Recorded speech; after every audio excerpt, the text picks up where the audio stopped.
रामगढ़ा पंचायत के सभी बुजुर्गों को हाथ जोड़ के नमस्कार। और मुस्लिम भाइयों को ईद की हार्दिक शुभकामनाएं। साथियों, रामगढ़ा पंचायत में बहुत कुछ गड़बड़ियाँ चल रही हैं, जिसको लेके हमारा विकास भी रुका हुआ है और हमारे पैसे जो विकास के पैसे हैं वो कहीं और खर्च हो रहे हैं, जिसको लेके मैं माननीय श्री नीतीश कुमार जी से मिला था। उसके बाद अब ये बेहद ज़रूरी हो गया ये आप युवा साथियों और सबको बताना कि क्या गड़बड़ियाँ हो रही हैं, ताकि इसको ख़त्म किया जा सके और हम विकास के नए आयाम को छू सके। हमारा हर चीज़ विकसित होगा, हमारा पंचायत विकसित हो। तो युवा साथियों, आप लोगों को मैं बताना चाहूँगा कि आज से 5 वर्ष पूर्व बिहार सरकार माननीय नीतीश कुमार जी के नेतृत्व में एक योजना लेके आई, 7 निश्चय योजना। अब वो 7 निश्चय योजना का लक्ष्य ये था कि बिहार के विकास को 2 गुना, 4 गुना, 10 गुना स्पीड से बढ़ा दिया जाए। तो ये कैसे पॉसिबल होगा? तो पहले क्या हुआ करते थे साथियों कि पहले सरकार पंचायत के खाते में पैसे भेज दिया करती थी। पंचायत और पंचायत के मुखिया ही डिसाइड करते थे कि इनको पैसों को कहाँ खर्च करना है, कैसे करना है उनको। लेकिन सरकार ने क्या करा कि पहले 20 आज से 5 वर्ष पूर्व के समय 2001 से लेके 2016 तक 3 टर्म गवर्नमेंट चला।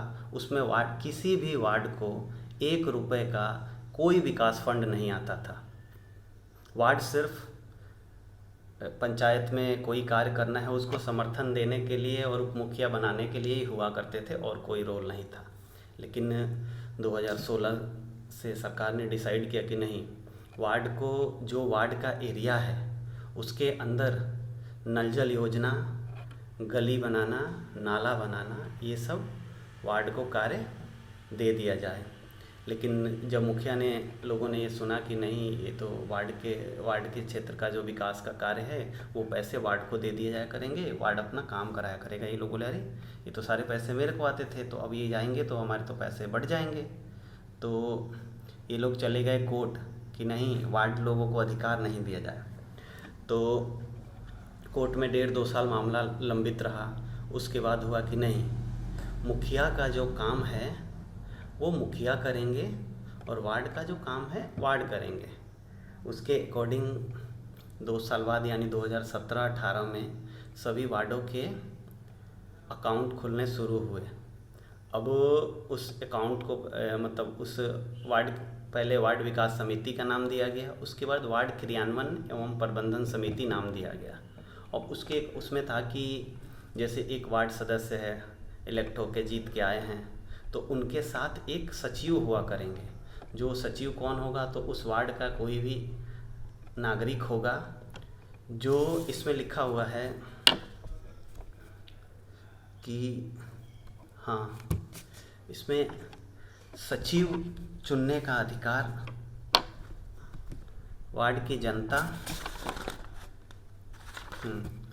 वार्ड सचिव जिसको चुना जाएगा उसकी शैक्षणिक योग्यता वो कम से कम 10वीं पास होगा, 10वीं पढ़ा लिखा होगा, वो वार्ड सचिव बन सकता है। और वो वार्ड के फैमिली का नहीं होगा, ना ही पंच होगा। वार्ड में पंच होते हैं, एक तो पंच के भी परिवार से नहीं होगा, वार्ड के भी परिवार से नहीं होगा, वो कोई दूसरे फैमिली से अदर नागरिक होगा जो कम से कम 10वीं पास होगा। ये क्राइटेरिया थे। लेकिन इस क्राइटेरिया को भी ताक पे रख के वार्ड सचिव बनाए गए, जिनकी ना शैक्षणिक योग्यता है ना कुछ है, जो सिर्फ उन लोगों के कहने अकॉर्डिंग चलें और यहाँ के पैसे, वार्ड के पैसे उठा के दूसरे को दे दिया करे। इसके लिए उन्होंने वार्ड सचिव बनाए। उसके बाद जो खाते खुले, वार्ड सचिव और उनके ज्वाइंट खाते खुलने थे, तो उसमें ये बताया नहीं गया कि नहीं, ये वार्ड क्रियान्वयन एवं प्रबंधन समिति के खाते खुल रहे। आज से जब तक ये व्यवस्था चलेगी तब तक इसी खाते से कोई वार्ड नया बने पुराना बने, लोग आएंगे जाएंगे, ये खाते चलते रहेंगे। वार्ड का विकास जो होगा इसी खाते से होगा। लेकिन उनमें क्या करा इन्होंने कि वार्ड लोगों से, वार्ड और सचिव के ज्वाइंट अकाउंट खुलवाते समय इन्होंने सिर्फ बताया उनको कि ये जल नल योजना का काम होना है, इसके लिए खाते खुल रहे हैं, आप सिग्नेचर कर दो। ना ही वार्ड लोगों को बताया गया कि नहीं, ये आपके परमानेंट अकाउंट है, वार्ड क्रियान्वयन के कोई भी वार्ड बने इसी खाते से ट्रांजैक्शन होंगे और विकास कार्य किए जाएंगे। धोखे में रखा गया यहाँ तक कि सबको। पूरे पंचायत में 15 वार्ड है, 15 सचिव है, पूरे पंचायत के 90% लोगों को अपने वार्ड सचिव के ही बारे में नहीं पता है।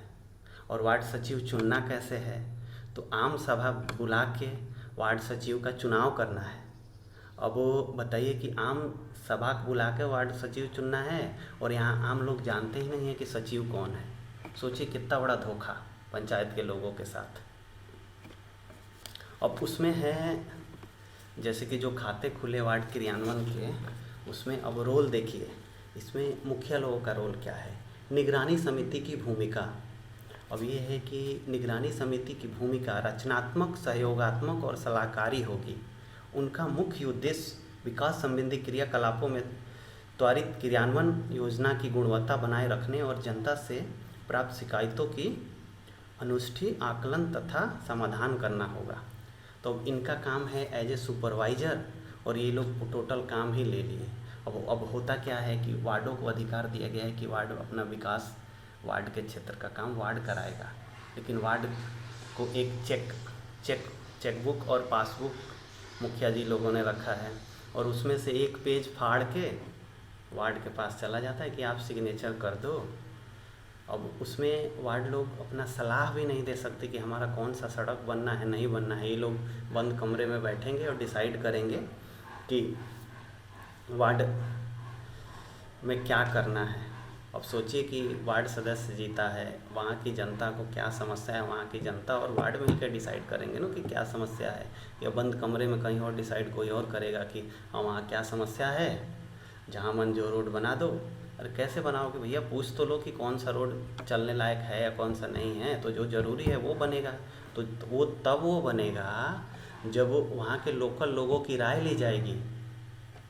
अब ये देखिए इसमें क्या लिखा हुआ है, यहाँ सीधे सीधे लिखा हुआ है कि मुखिया नहीं, वार्ड सदस्य कराएंगे 7 निश्चय योजना के तहत नल जल और गली नाली का काम। और यहाँ वार्ड सदस्यों का हमारे पंचायत में रोल क्या है, आप सिर्फ सिग्नेचर और सिग्नेचर करोगे और कुछ भी नहीं। सबको धोखा दिया गया।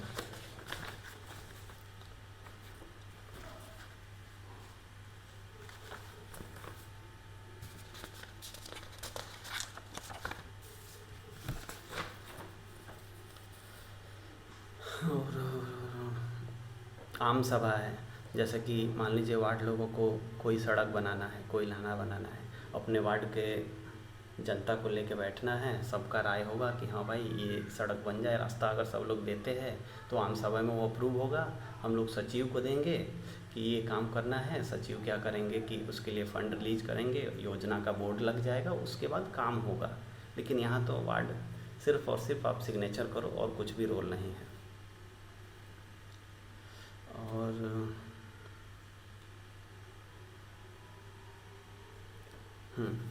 अब वो सवाल आता है कि निजी हमले या कुछ भी हो रहा है। तो अब बताइए कि किसी पे, मेरे पे या कोई भी और प्रत्याशी है, कोई भी किसी पे निजी हमले करते हैं। 5 वर्ष हम मान लीजिए कि इलेक्टेड मेंबर रहे, उसके बाद अगर हम अपना काम नहीं बता रहे हैं या क्या काम करेंगे वो नहीं बताएंगे, हम किसी पे निजी हमले करेंगे तो उससे जनता का भला होगा क्या? जनता का भला तब होगा जब उसका शौचालय बनेगा, जनता का भला तब होगा जब उसका सोख्ता बनेगा, जनता का भला तब होगा जब उसका मवेशी शेड बनेगा, जनता का भला तब होगा जब उसका बकरी शेड बनेगा, जनता का भला तब होगा जब उसका राशन कार्ड बनेगा। जनता को नहीं मतलब है कि कौन निजी लाइफ में क्या करता है, नहीं करता है। लेकिन जो सरकार की योजनाएं हैं, जिसके लिए प्रतिनिधि चुने गए हैं, वो सरकारी योजना जनता तक कैसे पहुँचे, ये रोल है मुखिया का या वार्ड का या सबका। लेकिन यहाँ तो निजी हमलों से क्या निकलेगा? अगर किसी के हमले करने से अगर किसी का राशन कार्ड बन जाता है तो मैं या कोई भी सब लोग बैठ जाएंगे, आप जितने हमले करना है कर दीजिए, लेकिन लोगों के समस्याएं दूर नहीं होंगे हमले करने से। आप समस्याएं दूर कीजिए, मिल बैठ के अगर सब लोग राय करके लोगों की समस्याएं दूर करेंगे तो होगा। निजी हमलों से समस्या दूर नहीं होगा सर। धन्यवाद।